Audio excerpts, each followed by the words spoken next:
afirma que o jogador Neymar a estuprou. Chegou o momento de tirar as dúvidas e de mostrar a história que ela tem para contar.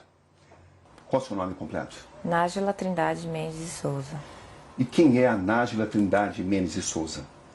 Uma pessoa comum, que trabalha, estuda, sou modelo, estudante de design de interiores, que gosta de esporte, que treina, dança, sou filha, mãe, pessoa comum. Vamos começar com duas perguntas essenciais. Você foi de fato vítima de estupro por parte do jogador Neymar ou foi uma relação sexual consentida? Fui vítima de estupro. Você foi vítima de estupro ou foi apenas uma agressão? Agressão juntamente com estupro. Você reafirma que foi vítima de estupro? Fui. Mas por que então seu primeiro advogado diz que você relatou a ele ter sido vítima de uma agressão, não de um estupro?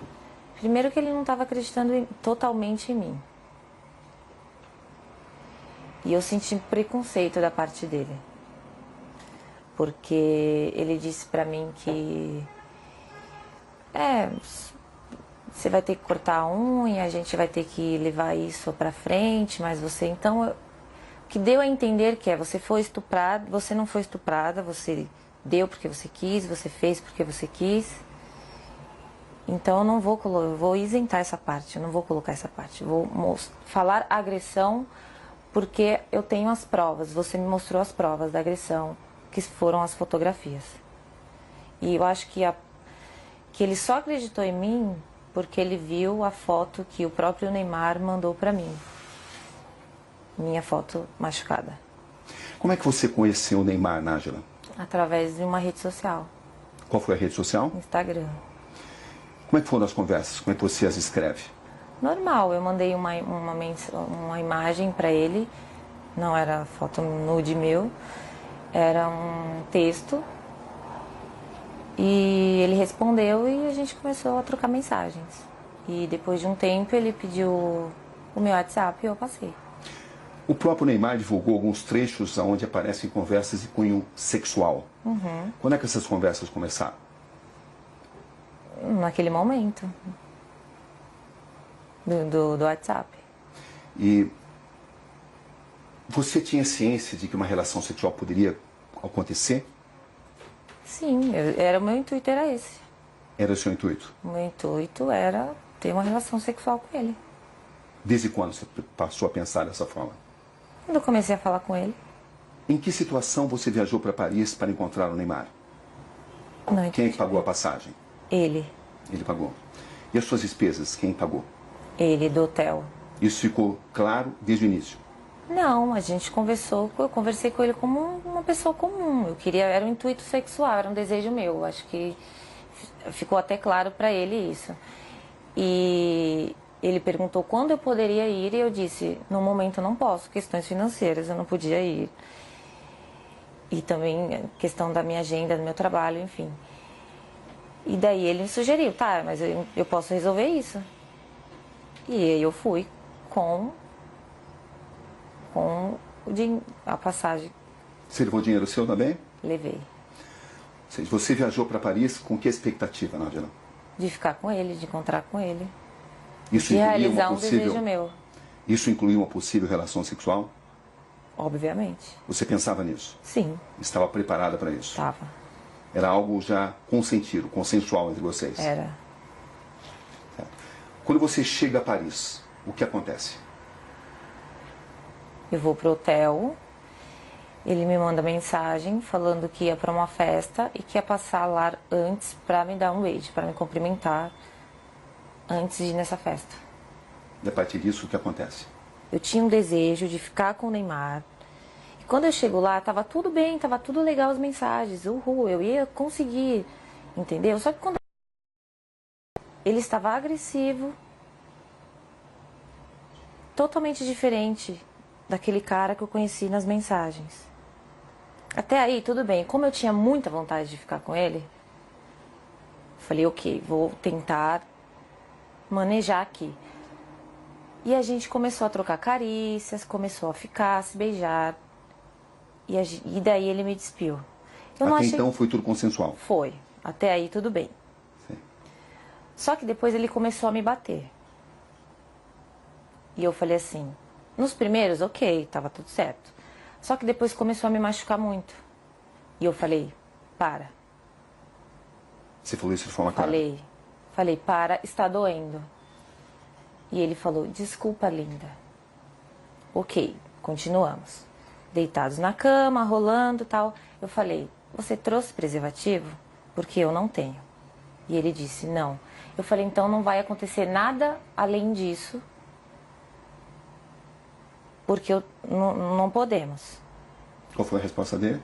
Ele não respondeu nada. E a gente continuou. E ele me virou, cometeu o ato, e eu pedi para ele parar.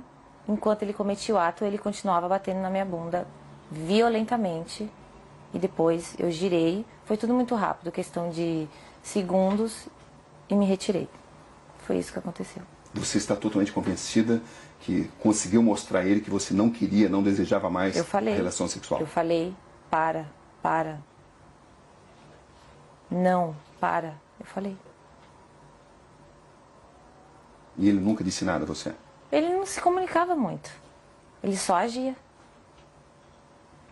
Ou seja, você estava preparada para uma relação sexual consensual? Estava. E quando é que essa relação sexual consensual se transformou, na sua visão, em um ato de estupro? A partir do momento que ele se tornou agressivo, a partir do momento que eu perguntei para ele se ele tinha levado o preservativo, que eu não tinha, e ele falou que não, e eu falei para ele, então não podemos. Então só vamos trocar carinho, só vamos continuar aqui. E ele concordou, com o silêncio eu entendi como concordância. E quando ele me virou, ele já foi cometendo o ato. Então assim, ele não entrou em um acordo comigo, não, eu não trouxe, mas eu tô afim, eu quero. Não, ele ficou calado. Então para mim, ele tinha entendido que não poderíamos ir além daquilo do que já estávamos fazendo. Ele te obrigou a manter relação sexual? A partir do momento que ele me segurou violentamente me batendo, ele estava me obrigando a ficar ali naquele lugar. Sem uso de preservativo? Sem uso de preservativo. Foi assim que aconteceu a relação sexual? Foi assim que aconteceu. Depois, quando eu saí da cama, quando eu me levantei e fui pro banheiro, eu fiquei, não acreditei, foi tipo uma decepção. E eu fiquei estarrecida, então assim, eu não consegui falar nada pra ele.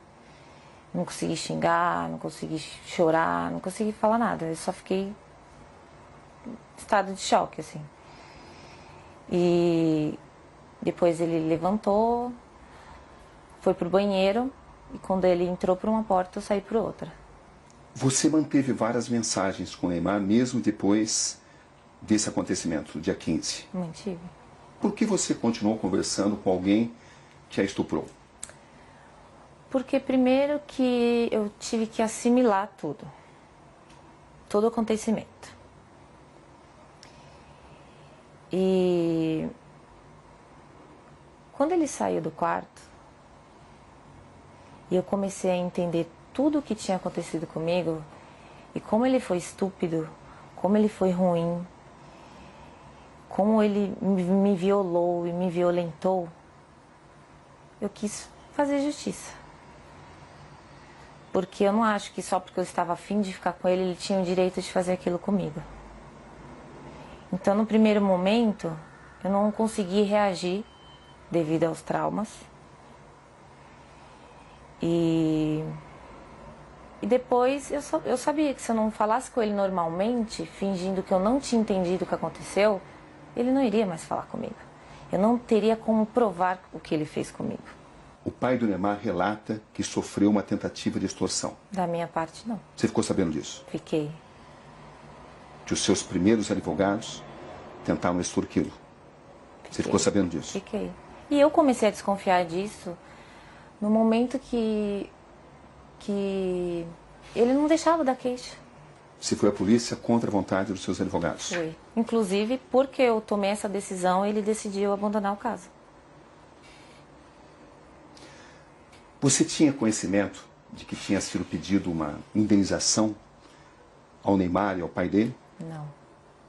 Ele falou que ia fazer uma reunião com os advogados dele, que era para falar, levar até eles o que estava acontecendo. Entendeu? Você tinha expectativa de receber uma compensação financeira? Não. Eu quero justiça. Ele me fez muito mal e eu estou muito traumatizada até hoje por isso. O que você espera exatamente desse caso? Eu quero que ele pague pelo que ele fez. Você tem consciência do que isso pode representar para o Neymar, Nádia? Eu tenho consciência do que o que aconteceu representa para mim. Uma questão de honra, entendeu? Ele não precisava ter feito aquilo comigo. Não precisava, eu já estava ali para isso, para aquilo. Era um desejo meu, eu sou livre, desimpedida, nós iríamos ficar, eu ia voltar para casa e está tudo certo. Qual é exatamente a sua situação financeira, Nádia, para esclarecer? É verdade que você tem uma dívida de 26 mil e está sofrendo uma ação de despejo? A ação de despejo eu não estava sofrendo até o meu nome vir a público. Né? Então, mas eu tinha um acordo sim para fazer, eu deixei acumular, minha única dívida, e do colégio que eu estava estudando, que por motivos pessoais eu tranquei. É verdade que você deve 4 mil reais ao colégio onde você estudava, à faculdade? É verdade. As pessoas têm usado essas informações para alegar que você queria resolver a sua situação financeira. Você tem consciência disso, né? Tem. Eu fiquei sabendo, mas olha... Como é que você reage a isso? Eu acho que teria uma forma mais fácil e mais rápida do que todo esse auê, todo esse escândalo. Eu acho que eu não preciso disso. E até o Neymar para poder conseguir dinheiro. Tem muitos trabalhos, muitas coisas para fazer. Eu não ia me expor dessa forma. Não tem lógica, não tem sentido. Para arrancar dinheiro do Neymar.